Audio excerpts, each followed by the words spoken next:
Vocabulary is all about words. All the words that a person knows. Vocabulary is so important because it is the foundation of language. No matter how good your grammar is, if you don't know any words that you can use them with, you won't get very far with your language skills. Don't forget, the more English words you learn, the better you can communicate your needs, ideas, thoughts, and feelings to other people in English. So what can you do to learn English vocabulary quickly and effectively? Here are 7 tips for better vocabulary learning. Learn vocabulary in context. Vocabulary with a strong context is much easier to understand, more meaningful, and much more memorable. Good context creates meaning, which aids memory. When you see a new word in a text, first try to think of the meaning from the context. Definition. Use your dictionary to check the meaning. Don't just read definitions. The example phrases and sentences show you how a word is used, and they often help you to understand the meaning more clearly. Also, it is not enough just to know the meaning of a word. Many other things you may need to know about words. Parts of speech. Every word in English can be classified as one of 8 parts of speech.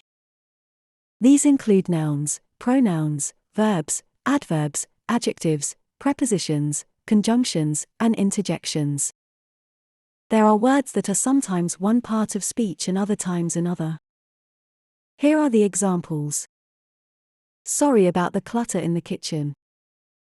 Noun. His bedroom was cluttered with books and papers. Verb. Learn collocations, not just the word. A collocation is 2 or more words that often go together. Note down the collocations that are used with it. Learning collocations is important because it is easier for our brains to remember and use language in chunks or blocks rather than as single words. For example, make a mistake rather than a mistake. Pronunciation.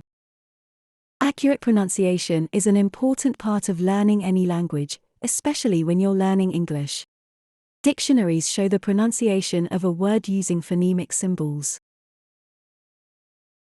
Every word has 1 or more syllables, and it is important to know which syllable has the main stress. Synonyms and antonyms. Words with similar or opposite meanings. Synonyms are words with the same or similar meaning. Antonyms are words with opposite meanings. For example, a synonym of clutter is a mess, while an antonym of clutter is tidiness. Understanding synonyms and antonyms is helpful when using a dictionary or thesaurus. Connotation. Does the word have positive or negative associations? Connotation means an idea that is implied or suggested. For example, it is the difference between referring to an adult as skinny versus slim. The definition of the words is the same, but the implied meaning is very different. You are looking very skinny today. You are looking very slim today. Slim is a much more positive word that implies that someone looks healthy and not overly thin or skinny. That's everything for this lesson.